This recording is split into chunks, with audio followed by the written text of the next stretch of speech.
Hi student. GIT का online class में आप सबका स्वागत है। और आज की क्लास में लोग जानेंगे जावा स्क्रिप्ट में कमेंट के बारे में। क्योंकि ध्यान दीजिए, पिछली क्लास में हम लोगों ने पढ़ा था कि HTML का इस्तेमाल जावा स्क्रिप्ट में कैसे करते हैं और जावा स्क्रिप्ट का इस्तेमाल HTML में कैसे करते हैं। इतना क्लियर है ना? जैसे पिछली क्लास हम लोगों ने लिखा था क्या, स्क्रिप्ट के अंतर्गत ये डॉक्यूमेंट डॉट राइट, यानी कि एक डॉक्यूमेंट राइट करना है और उस डॉक्यूमेंट का नाम हम क्या दे दिए थे, जीआईटी पढ़ रहा हूँ। अब जावा स्क्रिप्ट में हम लोग HTML का इस्तेमाल किए थे, जो लाइन को क्या कर रहा था, ब्रेक कर रहा है। याद रखिएगा, कभी भी यदि आप HTML में काम ये जावा स्क्रिप्ट में काम कर रहे हैं और यदि आपका HTML का कोड लिखना है उस पे, तो आप इन्वर्टेड कॉमा के अंदर ही लिखेंगे, इन्वर्टेड कॉमा के बाहर लिखेंगे तो काम नहीं करे। क्लियर है ना? चलिए, अब उसके बाद से क्या करना है हम लोगों को। तो सबसे पहले अब हम लोग को जानना है जावा स्क्रिप्ट कमेंट। कमेंट क्या होता है? देखिए, सबसे पहले अगर हम कमेंट की बात करें तो दिया है क्या, सिंगल लाइन कमेंट और मल्टीपल लाइन। यदि आप जावा स्क्रिप्ट में काम कर रहे हैं तो यदि आपको कमेंट देना, और कमेंट क्या पता है ना, जैसे हम लोग जब CS उसमें थे HTML में, तो HTML में कमेंट देना हम लोग पढ़े थे, ऐसे देते हैं, पता है ना? ये ओपनिंग हो जाएगा और ये क्या हो जाता है, क्लोजिंग हो जाता है। और CSS में थे तो हम लोग पढ़े थे पहले फॉरवर्ड स्लेश मल्टीप्लाई का सिंबल, फिर पहले मल्टीप्लाई का सिंबल और उसके बाद से फॉरवर्ड। आया समझ में ना? तो जब जावा स्क्रिप्ट में भी आएंगे तो हमारे हम लोग के लिए मल्टीपल लाइन के लिए यही कंटेंट बनेगा। देखिए, सिंगल लाइन क्या है और मल्टीपल लाइन क्या है। बस पहले क्या जानना है, कमेंट। अब यहाँ पर देखिए, जैसे स्क्रिप्ट के अंदर लिखा गया क्या, डॉक्यूमेंट डॉट, एक डॉक्यूमेंट प्रिंट करना है और डॉक्यूमेंट का नाम क्या दिया गया, हेलो। दिख रहा है ना? अब चलिए, यही चीज हम क्या करते हैं, आते हैं अपने कोड पर। ये फिलहाल एक बार हटा के, और यहाँ पर हम लिख दिए क्या, डॉक्यूमेंट डॉट राइट, ब्रैकेट में इन्वर्टेड कॉमा के अंदर कर दिए क्या, हेलो स्टूडेंट। हो जाएगा ना? अब यहाँ पर हम सेव किए और सेव करने के बाद से इसको कर दिए गो लाइव।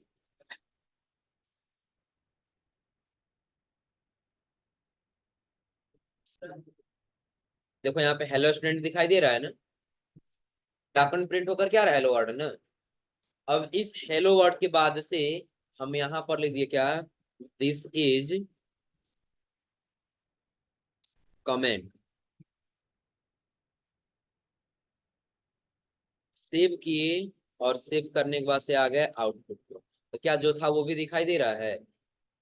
और कमेंट आउट क्या, ये आप लोग पता होगा कि कोड पे हमारा दिखाई दे लेकिन आउटपुट में कंटेंट शो ना हो। आ रहा समझे ना? जैसे एग्जांपल के तौर पे अगर हम यहीं आए तो HTML के लिए हम यहाँ पे कमेंट आउट कर दिए, दिख रहा है ना? यहाँ पर लिख दिए क्या, नीचे लिखते हैं बिलो स्क्रिप्ट। नीचे क्या लगा हुआ है, स्क्रिप्ट लगा हुआ, कमेंट आउट कर दे रहे हैं ना। तो ये आपको आउटपुट में दिखाई नहीं दे। सेम उसी प्रकार से हम जावा स्क्रिप्ट में चाहते हैं, तो जावा स्क्रिप्ट में यदि आप कमेंट देना चाहते हैं तो दो प्रकार का कमेंट हो जाएगा। पहला तो सिंगल लाइन, जो एक ही लाइन में लिखा गया है, और दूसरा क्या होगा, मल्टीपल लाइन होगा। जैसे देखिए, यहाँ दे रहा है ना, ये किसके लिए है, सिंगल लाइन के लिए। सिंगल लाइन कमेंट, उसके लिए आपको सिर्फ क्या देना होगा, दो बार फॉरवर्ड स्लेश देना। तो जहां पर हम लिखे हुए हैं कोड, उसी के जस्ट आगे आकर के हम दो बार क्या कर दिए, फॉरवर्ड स्लेश कर दिए। अब देखिए, भी कमेंट आउटपुट में चेंज हुआ है ना। सेव करिए और अब आउटपुट पे आ जाइए, क्या वो हेलो स्टूडेंट दिखने दिखने लगा? हो जाएगा ना? अब इस कमेंट आउट का इस्तेमाल कब करेंगे जावा स्क्रिप्ट में, तो कहीं भी अगर हम कोड कर रहे हैं और उस कोड पे बताना है कि हम ये कोड क्यों किए हैं, वो लिखना होगा ना। लिखना होगा कि नहीं लिखना होगा? जैसे एग्जाम्पल के तौर पे चलिए कि इस बार हम मल्टीपल लाइन दे देते हैं। यहाँ पर क्या दे दिए, यहाँ डॉक्यूमेंट क्या दे दिए, डॉक्यूमेंट राइट का प्रयोग, का प्रयोग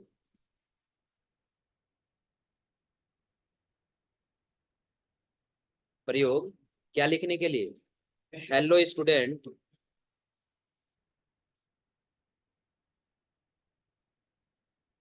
हेलो स्टूडेंट लिखने के लिए,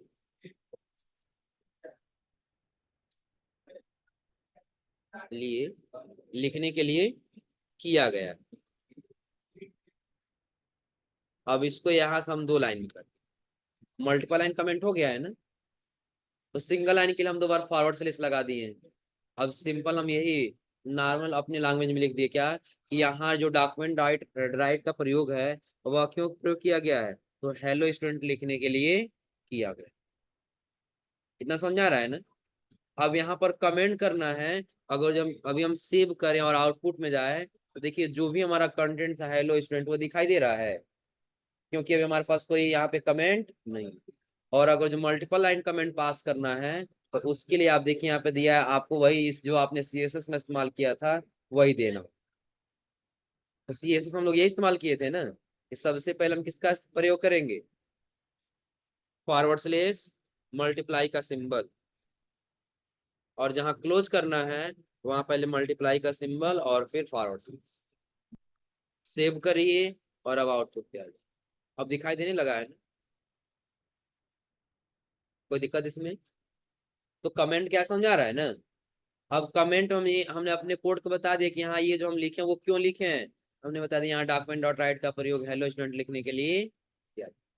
लेकिन यहाँ ये समझिएगा ये हम अपने लैंग्वेज में लिख दिए, ऐसे नहीं लिखा जाता है। बस यहाँ ये टाइप कर दिया document dot right for student hello student, आया समझ में ना। बस इसलिए हम इस लैंग्वेज में लिखे ताकि हमारा जो लाइन है वो दो लाइन में आ सके। इतना क्लियर है ना, कोई दिक्कत इसमें। अब इसके पहले देख लीजिए, इसके पहले भी हम क्या बताएं आप लोग को, जावा स्क्रिप्ट कमेंट, कमेंट का प्रयोग कब करेंगे, कि जब कोई कंटेंट हमको इनपुट पे दिखाना हो उसको आउटपुट में नहीं दिखाना हो तो किसका इस्तेमाल करेंगे, कमेंट। और जावा स्क्रिप्ट कमेंट कितने प्रकार के होते हैं, पहला सिंगल लाइन कमेंट और दूसरा मल्टीपल लाइन कमेंट।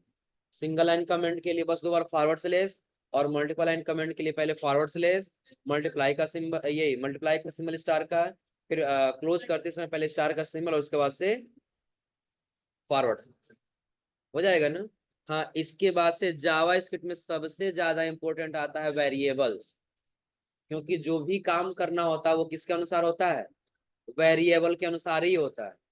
जैसे यदि आप काम कर रहे हैं, कोई फॉर्म अप्लाई कर रहे हैं, पासवर्ड को शो या हाइड कराना है, आ रहा समझ में ना।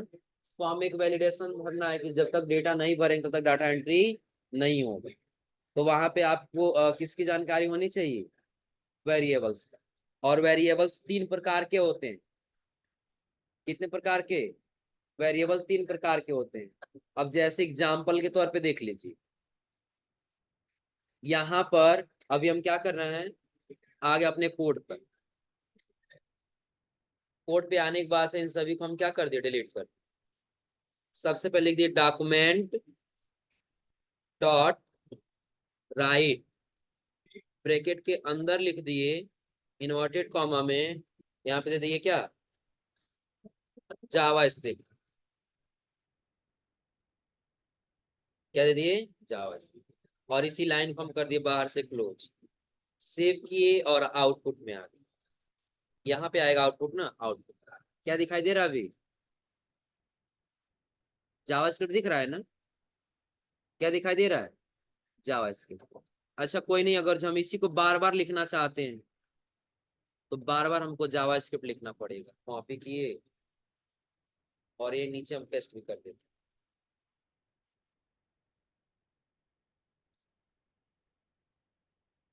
सेव किए और कहाँ पे आ गया, आउटपुट। तो एक ही साथ सारा दिखाई दे रहा है ना। हाँ अलग अलग लाइन में भेजना है तो उसके लिए हमको कोड पे किसका इस्तेमाल करना पड़ेगा, इन्वर्टेड कॉमा के अंदर बी आर, सेव करेंगे और सेव करने के बाद से कहाँ पे आ जाएंगे, आउट हो जाएगा ना। लेकिन जावा स्क्रिप्ट अगर हमको बार बार लिखना है तो इतना डॉक्यूमेंट डॉट राइट हमको बार बार लिखना पड़ रहा है ना, बार बार लिखना पड़ेगा, नहीं लिखना पड़ रहा है। अगर यही हमको पता होता वेरिएबल, तो बस हम एक बार लगा देंगे और उसका वेरिएबल लिख देंगे, तो एक बार एक ही बार लिख देने से हमारा सारा काम कर जाए। जैसे एग्जाम्पल के तौर पे देखिए, यहाँ पे आने के बाद से सबसे पहले वही जावा स्क्रिप्ट डॉक्यूमेंट डॉट राइट में लिखा है ना, लेकिन हम चाहते नहीं एक ही बार लिखें और उसका यूज बार बार करें, तो उसके लिए हम लोग इस्तेमाल करेंगे क्या, और वेरिएबल कितने प्रकार के होंगे, 3 प्रकार के। पहला वी आर यानी वैर, दूसरा क्या होगा लेट, और तीसरा कॉन्स्ट। क्लियर है ना, जिसमें तीनों का अलग अलग फंक्शन है, तीनों का क्या है, अलग अलग फंक्शन है। कि अगर जो आप वेरिएबल यक्स दे दिए हैं तो भी प्रिंट होगा, और यदि वेरिएबल को ओवरराइड कर देते हैं, क्या कर देते हैं, ओवरराइड, तो भी प्रिंट होगा। और अगर जो वेरिएबल की जगह पे उसी को एक बार और सिर्फ वेरिएबल का ओवरराइड कर देते हैं तो भी प्रिंट होगा। एग्जाम्पल, जैसे कई जगह आप लोग फॉर्म भरते हैं, तो अगर जो राम नाम से अगर जो कोई फॉर्म भर दिए ना, किस नाम से, राम नाम से फॉर्म भर दिए, और कई जगह ऐसा होता है फिर दोबारा राम नाम से फॉर्म भरते हैं तो सबमिट हो जाता है ना। और कई जगह ऐसे होता है यदि राम नाम से यदि फॉर्म भरते हैं तो डाटा ऑलरेडी एक्सिट दिखाई देने लगता है, ऐसा होता है ना। तो वो देने के लिए किसका इस्तेमाल कर सकते हैं हम, वेरिएबल, यानी कि जावा स्क्रिप्ट। यदि यही अगर हम प्रिंट करें तो ये वाला देखिए दोनों पे ओवरराइट हो जाएगा। लेकिन जब लेट वेरिएबल का इस्तेमाल करेंगे तो एक तो ओवरराइट होगा लेकिन दूसरा ओवरराइट नहीं। और जब कॉन्स्ट में आएंगे तो तीनों का तीनों ओवरराइट नहीं हो। आ रहा समझे ना। अब ये कैसे करना है, तो इसके लिए पहले हम आ जाते हैं कहाँ पे, यहाँ, और सर नीचे आ गया।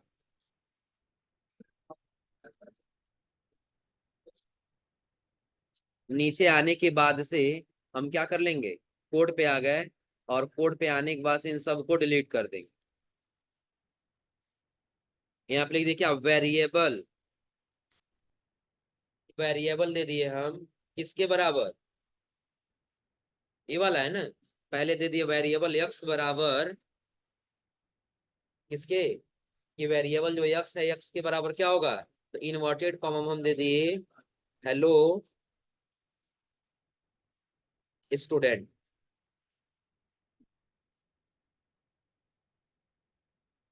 हो जाएगा ना। हाँ लेकिन अभी ध्यान रखिए, अभी अगर हम इसको प्रिंट करने की कोशिश करेंगे तो नहीं होगा।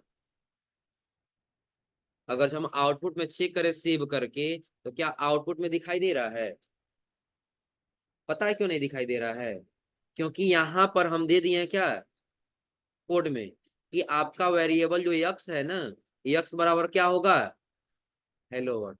तो वेरिएबल एक्स को प्रिंट करना होगा ना, प्रिंट करना होगा यानी कि आउटपुट पे दिखाना होगा, नहीं दिखाना होगा। तो उसके लिए हम यहाँ देंगे कि डॉक्यूमेंट डॉट राइट,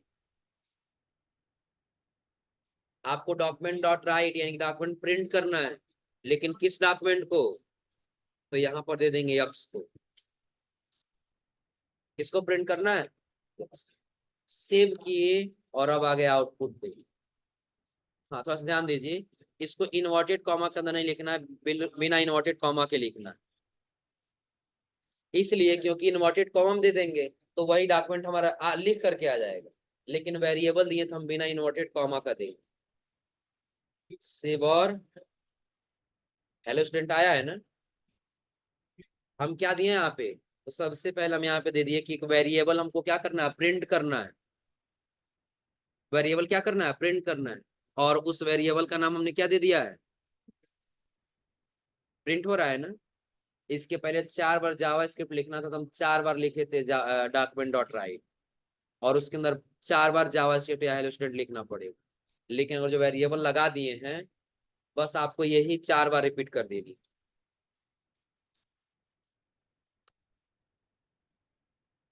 सेव और क्या, जितना बार दिया उतना बार प्रिंट होकर के आया है, दिख रहा है ना।